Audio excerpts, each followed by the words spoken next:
Bem-vindos ao Da Capa à Contra Capa. Hoje vamos falar sobre a sustentabilidade do sistema de pensões português. Como é que funciona este sistema público de pensões? Será financeiramente sustentável a longo prazo? E se for, que impacto social trará? Há modelos que podemos importar, prós e contras, num debate dirigido à sociedade civil a partir de um estudo divulgado esta sexta-feira com a coordenação de Amílcar Moreira, investigador do Instituto de Ciências Sociais, um dos nossos convidados desta edição. Também connosco Susana Peralta, professora de Economia da Universidade Nova de Lisboa, no Da Capa à Contra Capa, a parceria semanal da Renascença com a Fundação Francisco Manuel dos Santos.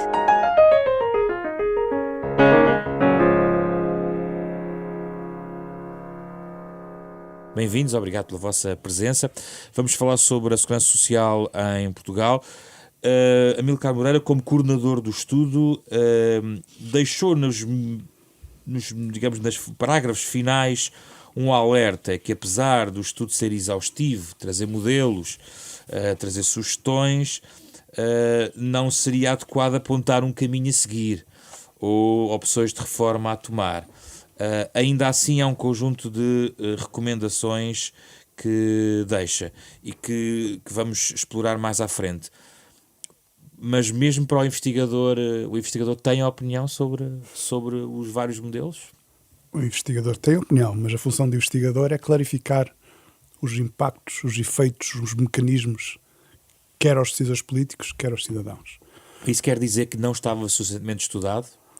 Absolutamente. Ou seja, por isso que o estudo... um dos problemas desta área é que, sendo uma área central, em que onde gastamos quase 15% do PIB, da riqueza nacional, temos muita pouca evidência.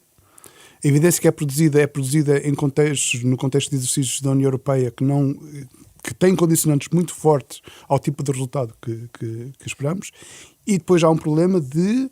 Nós somos uma comunidade académica ainda relativamente curta, em que falta também investimento por parte da academia neste tipo de investigação. Na investigação em pensões. Nós temos uma investigação em pensões, tirando algumas exceções individuais, que ainda é relativamente pobre. Concorda, Susana? Concordo absolutamente, até porque nós em Portugal temos falta de dados individuais, como aliás o estudo disse logo no início, o estudo do Amílcar e dos coautores.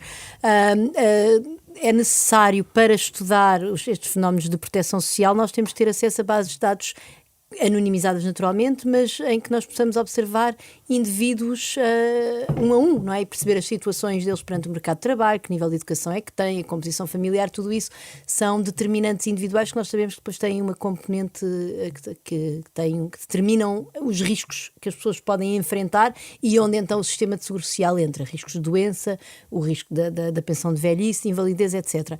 E de facto, em Portugal, contrariamente, por exemplo, ao que acontece em Espanha, mas noutros países, mas não é preciso irmos mais longe, a Segurança Social não fornece esse tipo de microdados aos investigadores. Portanto, logo isso condiciona imenso o tipo de estudos e condicionou, aliás, o próprio estudo que foi feito pela equipa do Amílcar. Este estudo, grosso modo, e ele já está então no domínio público desde esta sexta-feira, analisa a sustentabilidade financeira, mas fala também da importância da sustentabilidade social e, aliás, é uma das recomendações que os autores do estudo deixam no fim, é de que essa sustentabilidade social, esse impacto social nunca deixe de ser considerado, quer se adopte uma reforma ou outra. E isso não estava considerado nas reformas existentes até agora, Amílcar Moreira? Não, porque não havia evidência. A grande vantagem deste estudo e da ferramenta que nós conseguimos criar com o financiamento da Fundação é... E com a Fundação Carlos Gulbenkian, que nos ajudou a comprar um modelo da Bélgica, foi a criação de uma ferramenta que permite, pela primeira vez no contexto português, estudar os efeitos distributivos do sistema de pensões português. Se for reparar o livro branco da Segurança Social, feito há já quase mais de 30 anos, era um exercício de natureza sobretudo financeira. Os estudos da Comissão Europeia, do Aging Report, concentram-se sobretudo sobre a componente financeira. Há estudos da União Europeia, da Comissão Europeia, que é o Pension Adequacy Report, que fala sobre a questão da adequação das pensões, mas não tem uma perspectiva prospectiva, não faz projeções. E, portanto, nós tínhamos um problema aqui, não só nós, como vários países, em que a política de pensões era pensada sobretudo da componente financeira, a partir da componente financeira, sem se acautelar quais são os impactos distributivos que isso iria ter sobre a adequação das pensões, o risco de pobreza, qual é o risco que as pessoas pudessem sofrer quebras significativas de rendimentos na passagem à reforma, e isso tem de ser considerado. Nós andamos já perto de 25 anos, nós estamos a falar das economias avançadas, há mais de 25 anos a fazer reformas dos sistemas de pensões, a pensar fundamentalmente na componente financeira, e com efeitos que estamos a ver agora no contexto não só português, mas noutros países. Do ponto de vista financeiro, Susana Peralta, os dados de base e que condicionam bastante têm a ver com projeções em relação à produtividade, aos salários, nomeadamente também feitos pela Comissão Europeia, há o Aging Report, que tem um conjunto desses dados, e há um cenário de base que é relativamente conhecido sobre a questão da evolução demográfica, que vai condicionar também muitos destes cálculos. Sabemos que a diminuição prevista da população portuguesa até 2070.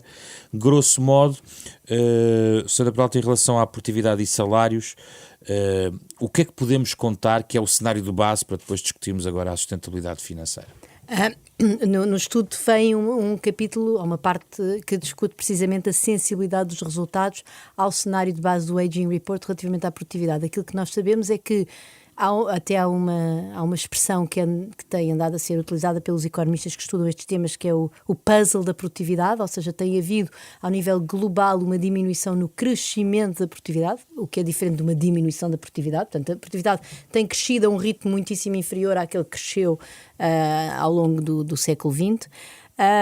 E nós também sabemos que Portugal tem um problema crónico de baixa produtividade. Portanto, nós temos empresas pequenas, muito mais pequenas do que o normal da União Europeia. A empresa média portuguesa tem para aí 5 trabalhadores. Empresas com quadros portanto, com gestores e gestoras relativamente pouco qualificados, relativamente àquilo mais uma vez que é normal na União Europeia. Apesar da força de trabalho portuguesa estar hoje em dia bastante qualificada, portanto houve um investimento massivo na educação do Portugal democrático que realmente nos permitiu estarmos hoje em dia ao nível, temos ainda menos licenciados do que a média europeia, mas a nossa força de trabalho está bastante educada. No entanto, o que nós observamos nos quadros superiores das empresas é que esse nível de educação ainda não, por razões de antiguidade, de inércia, não chegou ainda à gestão da maior parte das nossas empresas, ou daquilo que é a nossa empresa média, que são estas pequenas empresas. E, portanto, o desafio da produtividade é um grande desafio em todo o mundo desenvolvido, mas é um desafio maior em Portugal. E é por isso é que no cenário base que é apresentado no estudo é um cenário que nós temos de tomar por otimista, na medida em que há uma elevada probabilidade da nossa produtividade não ser tão boa. Otimista apenas na questão da produtividade ou, por exemplo, nas questões, por exemplo, o crescimento económico, a taxa de emprego e outros fatores? Só nessa matéria? Quer dizer, o crescimento económico está muito ligado à produtividade, não é? Portanto, é pouco provável que nós consigamos crescer muito sem aumentar a produtividade. Relativamente à taxa de emprego, Portugal não é um país de desemprego muito elevado no contexto europeu. Outro problema que não está num cenário macroeconómico, que tem sempre a ver com esta questão, que é, quando nós temos um cenário macroeconómico, nós estamos a olhar para médias, não é? Estamos a olhar para a evolução da economia como um todo. Muitas vezes a evolução dessa economia como um todo esconde franjas da população, e isso tem a ver com a sustentabilidade social, que estão muito desprotegidas. E, por exemplo, nós até podemos ter taxas de emprego razoáveis, porque realmente Portugal não é um país de desemprego, não é um país que, tipicamente, quando nós comparamos, sem contar com o período de crise em que a nossa taxa de desemprego chegou a 17%, Portugal é sempre um país com uma taxa de desemprego relativamente baixa no contexto da União Europeia. Mas isso não quer dizer que não haja franjas da população com enorme precariedade, com aquilo que o Eurostat chama baixa intensidade de trabalho, ou seja, pessoas que não trabalham o ano todo, ou que têm muitas transições entre a situação de terem um emprego e de estarem no desemprego, e naturalmente que esta taxa de emprego, que é uma taxa média para a economia, esconde depois realidades de pessoas que têm situações muito mais frágeis, não é? E é para essas nós temos que olhar claramente com o sistema de segurança social. Um otimismo baseado na possibilidade de uma produtividade a um ritmo similar ao da Alemanha, Amílcar Moreira, que é o que está nesse cenário base. E esse otimismo não pode, e agora entrando na base do estudo, não podemos estar a trabalhar num cenário demasiado otimista para depois fundarmos toda a reforma que propomos? É isso exatamente que nós dizemos. A forma como é feito o cenário macroeconómico do Aging Report parte de uma espécie de quase um compromisso político, em que se presume que as economias da União Europeia vão todas convergir. Ou seja, que os mais pobres, como Portugal, vai crescer mais para convergir com os países mais ricos, que os mais ricos vão crescer um bocadinho menos, vai tudo entrar num processo de conversão. O que é que isso significa? Significa para um país como Portugal, em que vamos perder 23% da população e vamos perder 37% da população em idade ativa, os modelos da Comissão Europeia impõem ritmos de crescimento da produtividade muito elevados, próximos, nomeadamente no período entre 2020 e 2040, próximos dos da Alemanha. Exato. Obviamente isso é optimista. Obviamente isto acarreta um risco muito grande, que é nós estarmos a preparar-nos para fazer a gestão ou a previsão da gestão do sistema de pensões num cenário macroeconómico que tem otimista e é mais do que otimista, que tem muito poucas probabilidades, já face do que se passou nos últimos 20 anos. Se olharmos para os níveis médios de crescimento da produtividade nos últimos 20 anos, é muito raro nós termos aquelas taxas de crescimento. Mas é por isso que eu coloco a questão se não cai literalmente pela base, ou seja, se a reforma é sustentada num cenário otimista, tendo em conta a nossa natureza até um pouco periférica do ponto de vista económico e bastante dependente, pode fragilizar todo o exercício de reforma. Não, o que nós fazemos, eu acho que há duas questões a ver, que tem a ver com a sustentabilidade e depois tem a ver com o impacto de níveis de produtividade mais baixos. Nós fazemos um exercício de sensibilidade no estudo que mostra o que é que aconteceria se, em vez daquele cenário central do Aging Report, tivéssemos níveis de produtividade, em média, 0,4 pontos percentuais abaixo, que fica um bocadinho mais próximo do que é o nosso registro histórico nos últimos 20 anos. E o que isso significa é um aumento significativo dos déficits do sistema previdencial da Segurança Social. Okay? Mas isso não quer dizer, eu acho que é uma mensagem muito importante, o facto de haver déficits não quer dizer que as pensões não sejam pagas. O que significa é que nós vamos ter de aumentar as transferências do Orçamento de Estado para pagar pensões. E dinheiro, e vamos ter de desviar recursos ou de outras áreas sociais ou da economia para pagar essas pensões. Aqui o compromisso existe. O que está são déficits crónicos a partir de 2027 e depois, com recurso às transferências do Fundo de Equilíbrio Financeiro da Segurança Social, será possível prolongar a sustentabilidade financeira do regime previdencial em 12 anos, ou seja, até 2039. Em 2039 já começa a produzir déficits. O que é que acontece em 2040? Vamos depois ter déficits na ordem dos 2% a 3%. Durante o período entre 2050 e 2070, vamos ter déficits na ordem dos 2 a 3% do PIB. Isso não é uma novidade no contexto português, porque nós já temos esse tipo de déficits até maiores no contexto atual por causa da Caixa Geral de Aposentações. Portanto, eu costumo, por graça, chamar isto é o cenário do Tiririca. Porque pior que está não fica.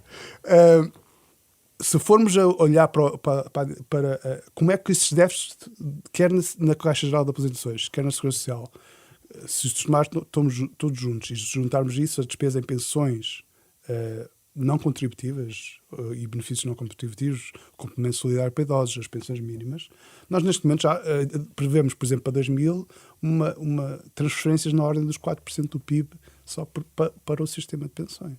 E ela vai diminuir ao longo do período até para 3% do PIB. Isto é no cenário otimista.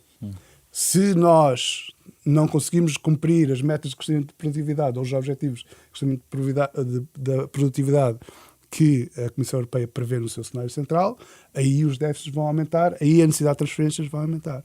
O que nós temos de decidir enquanto sociedade é, mesmo no cenário otimista, é este o compromisso que queremos para a utilização dos nossos recursos públicos? Ou temos que pensar assim, temos dois desafios para mim que são centrais na estruturação do sistema de proteção social português. Um vai ser os cuidados aos idosos. Nós não temos uma infraestrutura de cuidados aos idosos e precisamos de pôr uma de pé muito rapidamente. A outra é fazer aquilo que o Estado de Providência português devia estar a fazer já, possivelmente há 40 anos, que era uma política forte de investimento nas famílias e nas crianças. Porque é desses investimentos que nós vamos ter ganhos de produtividade mais à frente. Há aqui duas questões. Uma tem a ver com a dependência do Orçamento de Estado, que também é relevante para cobrir os déficits e mais tarde também os déficits do regime previdencial, e outra questão diz respeito a esse lado de impacto social que tem que ser sempre considerado. Susana, independentemente dos cenários que podem ser aqui considerados, e já vamos falar do modelo sueco, a pressão sobre o Orçamento de Estado é uma evidência, é uma realidade atual que aparentemente não vai mudar. Lá está, o cenário tiririca vai manter-se e vai até agravar. Se calhar pode ainda ficar um pouquinho pior, ou não? É por isso é que eu acho que a minha resposta é sim, pode ficar pior. Pode ficar pior porque nós não sabemos, quer dizer, nós temos este sistema de segurança social, de seguro social, totalmente assente no mercado de trabalho. Isso é a maior limitação dos nossos sistemas de segurança social atuais. Aliás, em todo o mundo são baseados nos rendimentos de trabalho, no mercado de trabalho. E, portanto, isso obviamente aumenta a probabilidade de ficar pior, porque qualquer coisa que aconteça, que se reflita sobretudo no fator trabalho, como, por exemplo, este enorme desafio da automação, que anda por aí, o grande fantasma da automação, que vai fazer perder até metade do número de empregos, embora sejam, obviamente, projeções feitas com muita incerteza e muitas delas muito pessimistas, mas tudo isso são sempre histórias que recaem no mercado de trabalho. No mercado de trabalho, eu digo na capacidade das pessoas gerarem rendimento através da sua força de trabalho, para não usar palavras de economista como mercado. E, portanto, obviamente que quanto mais afunilada for a base de sustentação destes sistemas de segurança social, maior é a probabilidade de eles correrem mal. E, portanto, a minha resposta a essa pergunta é, obviamente, sim. Qual é a solução para mim? Para mim, a solução parece mais ou menos óbvia, é fugir um bocadinho do mercado de trabalho, é começar a encontrar outras fontes de financiamento. E onde é que elas estão? O que, aliás, é feito sempre que há transferências do Orçamento de Estado. Quando há transferências do Orçamento de Estado, o Orçamento de Estado cobra impostos sobre o consumo, cobra impostos sobre rendimentos de propriedade e de capital, e, portanto, há outro tipo de impostos, e até impostos sobre a própria propriedade, não necessariamente o rendimento que corre dela. Portanto, há várias outras fontes de impostos que estão plasmadas no Orçamento de Estado, e é com esse dinheiro que depois vamos tapar os buracos da segurança social. Portanto, em vez de andarmos a fazer isso de maneira escondida, se calhar devíamos era fazer uma reflexão de pensar em começar a financiar a segurança social com outro tipo de instrumentos. Eu acho que é preciso pôr o capital a pagar por isso. Aumentar a base onde ir buscar o... Claro. Sim, até porque nós vemos que a percentagem de rendimento total da economia que vai para o trabalho tem vindo a diminuir, está a diminuir historicamente, e nós não temos nenhuma indicação de que esta tendência possa ser revertida num futuro próximo, mais uma vez com esta ideia que também anda aí da automação, não é? Voltando à automação. E, portanto, se nós estamos a assentar este enorme, que isto é um pilar da nossa sociedade, de um ponto de vista abrangente, ou seja, é um pilar de civilização das sociedades ocidentais, esta questão do seguro social, que é de facto um mecanismo de seguro. Portanto, isto somos nós coletivamente a contribuirmos para um seguro, como contribuímos para o seguro do carro, mas aqui estamos a contribuir para um seguro que impede as pessoas de cair na pobreza, de morrerem à fome, de não poderem providenciar um mínimo para os seus filhos, etc. E, portanto, este mecanismo de seguro, eu penso que está na altura de não ser apenas o rendimento do trabalho a contribuir para este mecanismo. Portanto, a Susana acha que não chega aquelas medidas como, por exemplo, aumentar as contribuições para o sistema através das taxas contributivas, por exemplo, aumentar a idade de reforma, por exemplo, até 4 anos, como num dos cenários, ou reduzir o valor das futuras pensões, gradualmente. A minha opinião é que isso tudo é absolutamente necessário. E, por exemplo, aumentar a idade da reforma é uma variável que é mais ou menos óbvia, quer dizer, com o aumento da esperança de vida até há evidência de que isso seja mesmo bom para as pessoas. Nós sabemos que as pessoas, quando saem do mercado de trabalho, isso tem impactos na saúde mental, etc. Portanto, agora, claro que isso tem que ser feito, obviamente, caso a caso, não é? Pessoas que estão dependendo do tipo de emprego e dependendo da saúde das pessoas, naturalmente. Mas, em média, faz todo o sentido aumentar a idade da reforma num cenário em que nós vamos viver cada vez mais tempo. E, portanto, essas reformas, que são reformas dentro do sistema, não é? Que é um bocadinho pegar no sistema e mudar alguns parâmetros do sistema, são importantes. E devem ser feitas. Contudo, como mostra o estudo do Amilcar, não são suficientes. Portanto, nós vamos ter que pensar noutra forma. E estar a fazer transferências do Orçamento de Estado é alargar a base contributiva de forma escondida, de forma não transparente. Não são suficientes do ponto de vista financeiro e na sustentabilidade social, Amilcar? Temos de ver efeitos diferenciados. O nosso estudo sugere que o aumento da idade da reforma de facto consegue, se aumentássemos até 3 anos em 2025, conseguimos estender o aparecimento de déficits crónicos para além de 2070. Mas a curva já era descendente. Já se notava, ou seja, podemos ultrapassar até 2070, mas temos um efeito temporário. Em termos sociais, há estratégias que têm custos sociais elevados, há estratégias que têm menos custos. A estratégia para os séniores, para os pensionistas, ok? É por isso que estamos sempre a falar da sustentabilidade social do sistema de pensões.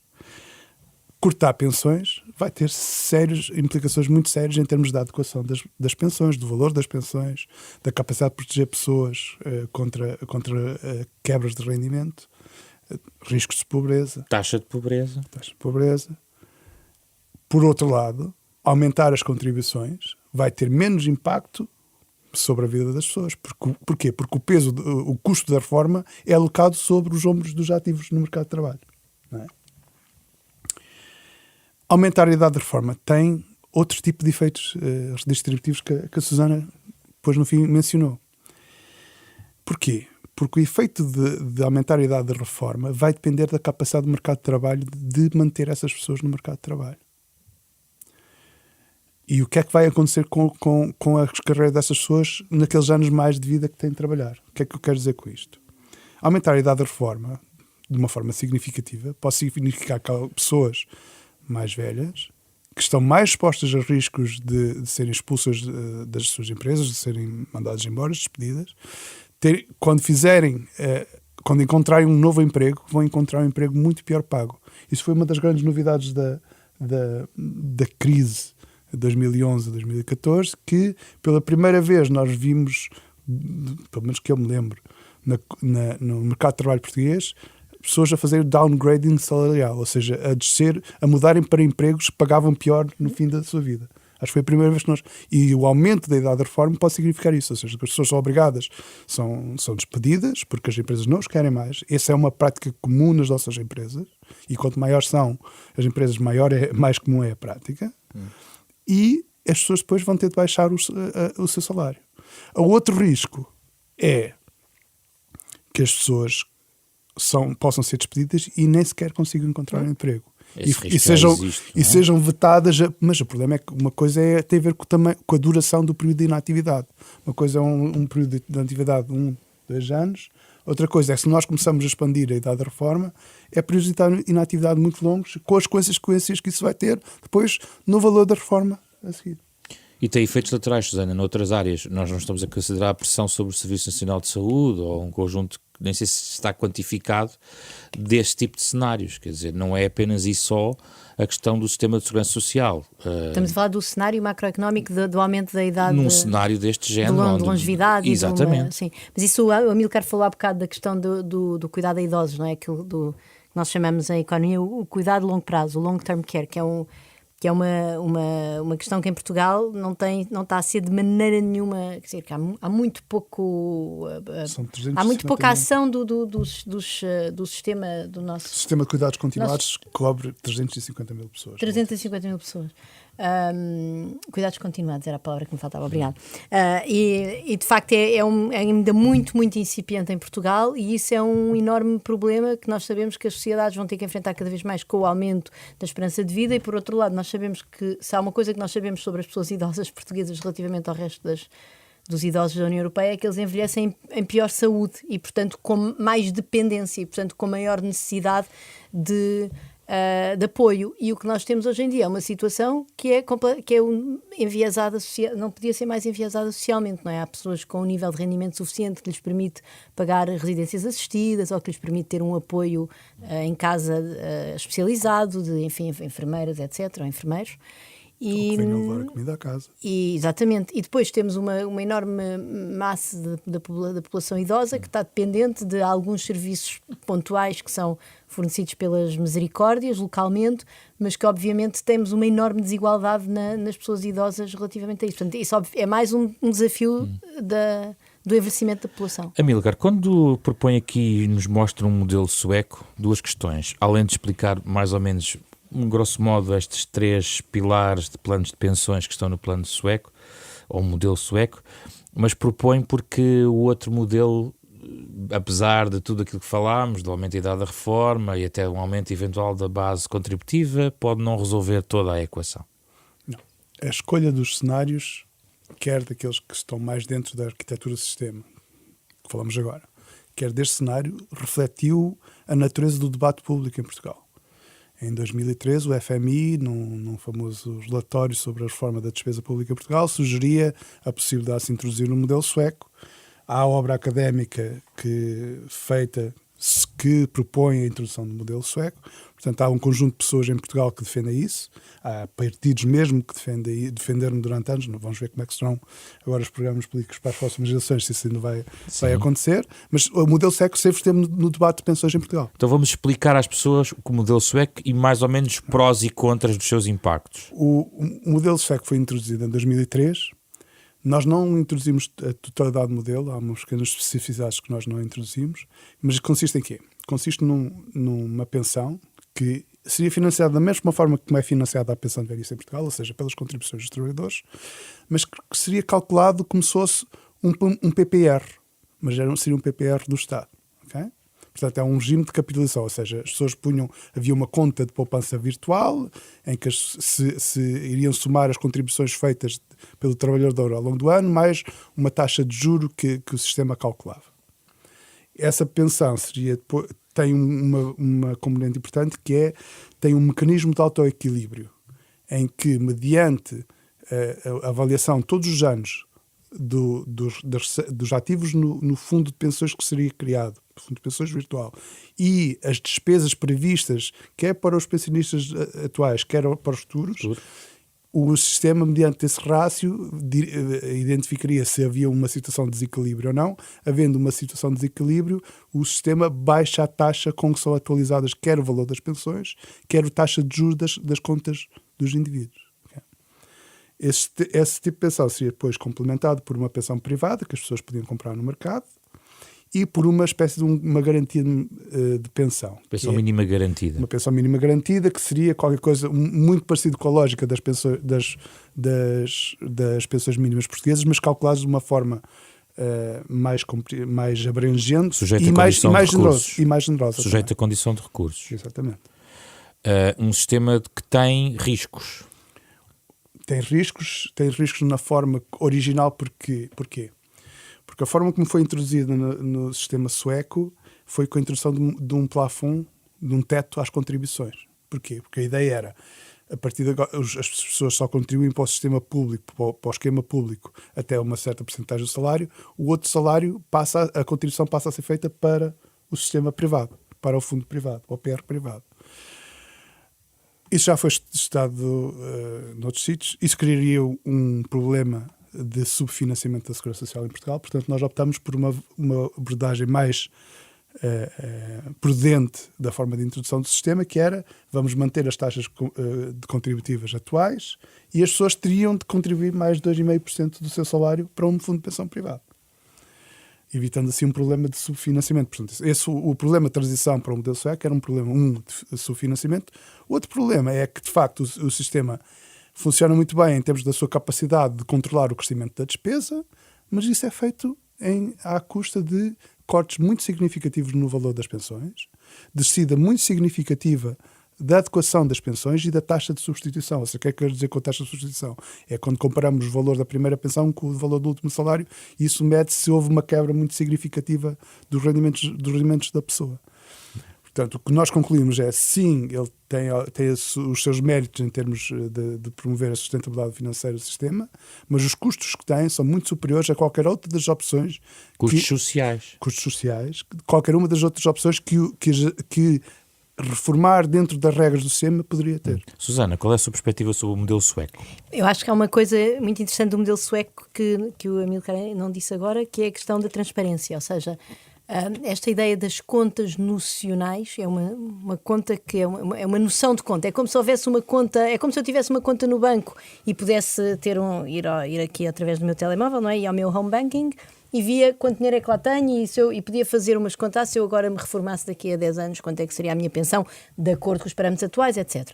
Portanto, essa transparência do sistema é sempre algo que nós devíamos promover, e o sistema português, a maior parte das pessoas não sabe a fórmula como a sua pensão vai ser calculada e não tem nenhuma forma fácil de consultar esse valor. Existe já um simulador, mas sei que o projeto também inclui a simulação de um conjunto. Não é uma coisa, nem pretende ser um simulador como a da Segurança Social. Mas outra coisa, sim, existe um simulador, mas repare, a questão das contas nocionais eu tenho lá toda a minha história, tenho lá a minha história contributiva e, portanto, as pessoas conseguem de facto perceber o seu percurso, não é?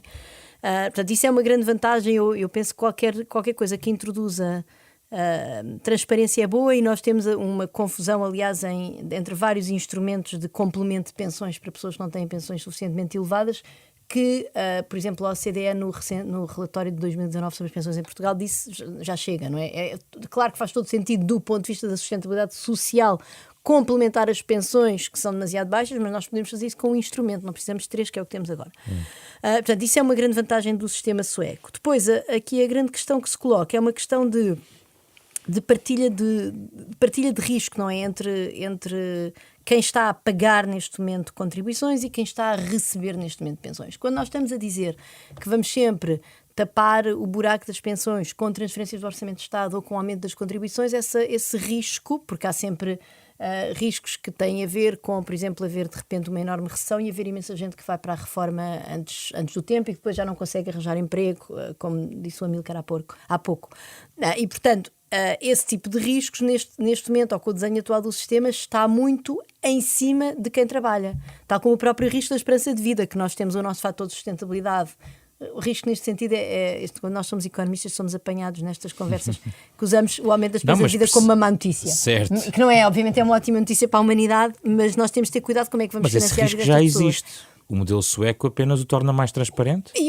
O modelo sueco torna-o transparente e, sobretudo, divide-o entre quem recebe e quem paga. Neste momento, em Portugal, a maior parte do risco está do lado de quem paga, não está do lado de quem recebe. Temos este fator de sustentabilidade, mas que é só para as pensões antecipadas, portanto não cobre o universo dos pensionistas, não é?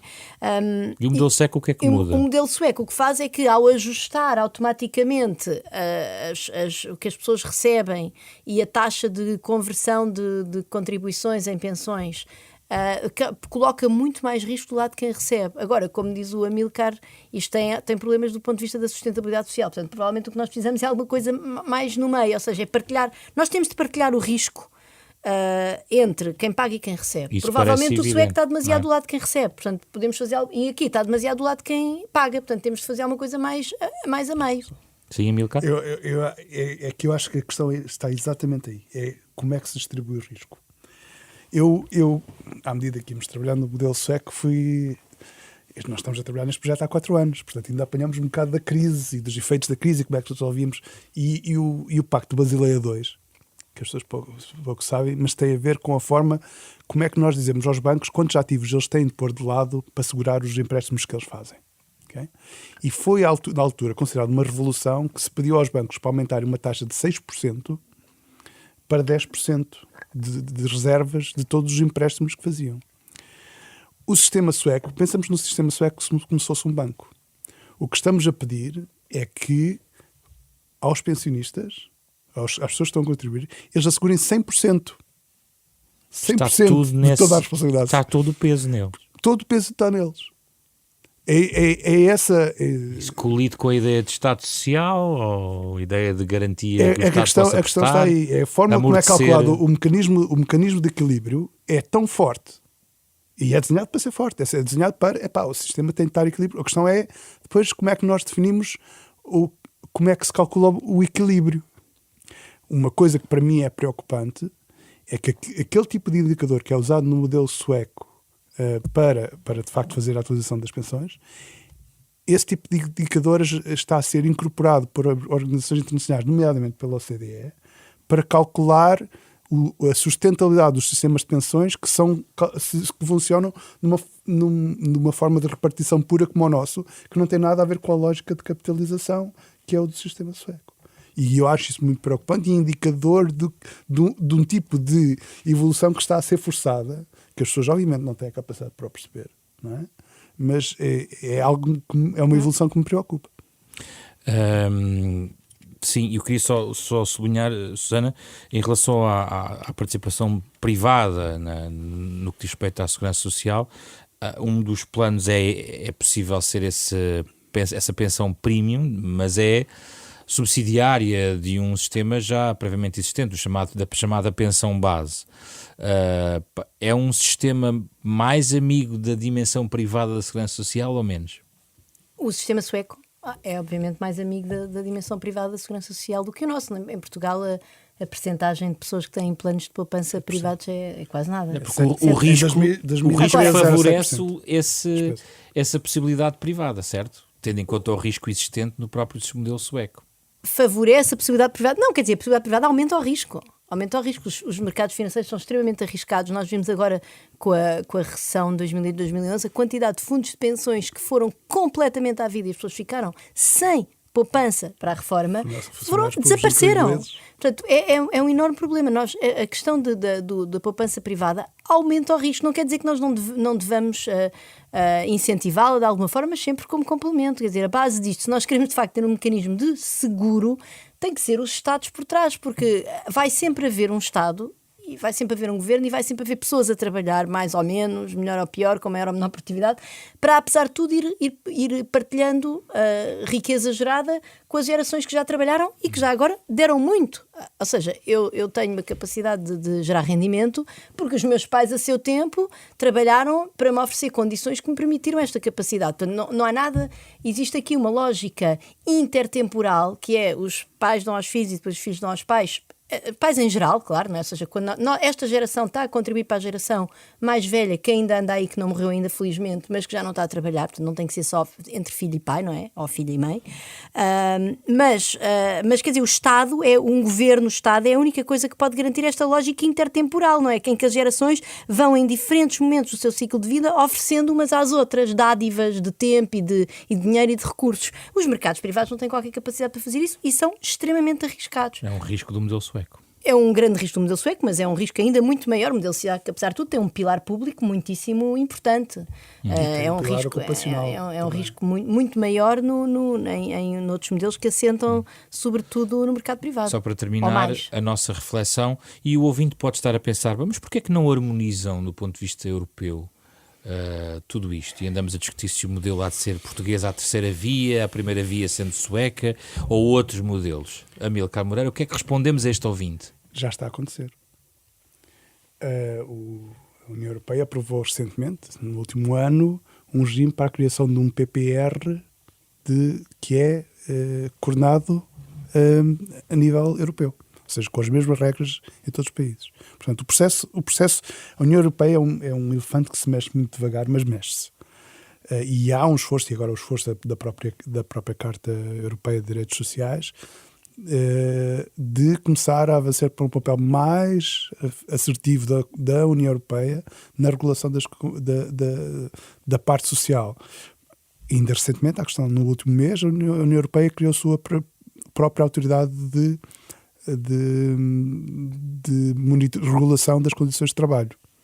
Pela primeira vez, a União Europeia vai ter um instrumento mesmo porque os desafios efetivo. São comuns a toda a Europa, a questão da demografia.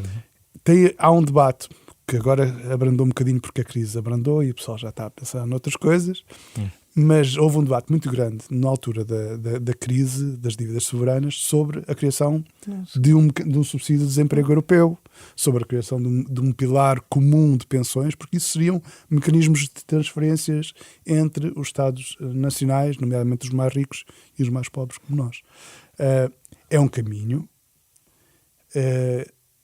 tendo em conta, perante os cenários dos nacionalismos que vão emergindo, é um caminho que eu acho muito preferível ao que temos agora. O meu medo é que a Europa não consiga avançar por esse caminho e depois retroceder. Eu queria dizer que é até mais do que estes desafios serem comuns a toda a Europa, o facto de nós coletivizarmos isto ao nível europeu permite ainda mais partilha de risco.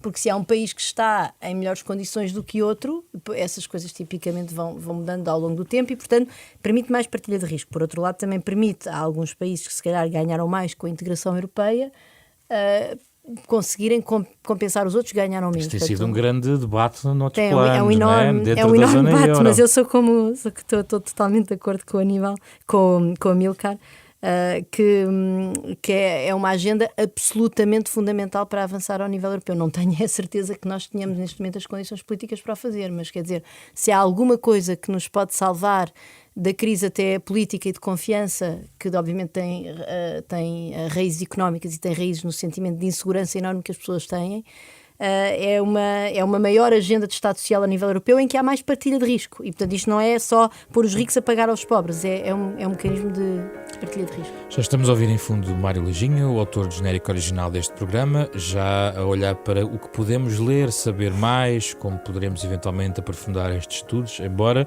Amílcar Moreira haja aqui nestas páginas, estas centenas de páginas, muito para onde saber mais. Mas quer sugerir algo em particular? Não, eu ia sugerir que lessem o livro, porque o livro cobre uma necessidade, acho que é importante, que é o debate sobre pensões em Portugal faz-se de costas viradas para o público, para os cidadãos. E eu ontem estive na gravação de um programa de televisão e ainda me confronto com a situação de pessoas que ainda acham que daqui, que quando se reformarem não vão ter pensões, que o sistema não vai ter solução, quando não é essa a situação. Eu acho que nós precisamos de um debate muito aprofundado e de quebrar uma série de mitos que se foram estabelecendo na sociedade portuguesa sobre a própria sustentabilidade do sistema, e que eu acho que este livro pelo menos ajuda a termos outra perspectiva sobre o assunto, a abrir portas de debate, janelas de debate, oportunidades de reforma. Susana? Eu concordo absolutamente que é preciso ler o livro do estudo da Fundação, ainda por cima pode-se descarregar diretamente da internet, é gratuito, mas tenho aqui outra sugestão, que é um livrinho muito pequenino em inglês, chama-se o Estado de Bem-Estar na União Europeia, The Welfare State in Europe, e é precisamente Perspectivas Económicas e Sociais. É um livrinho muito interessante, escrito por dois economistas belgas.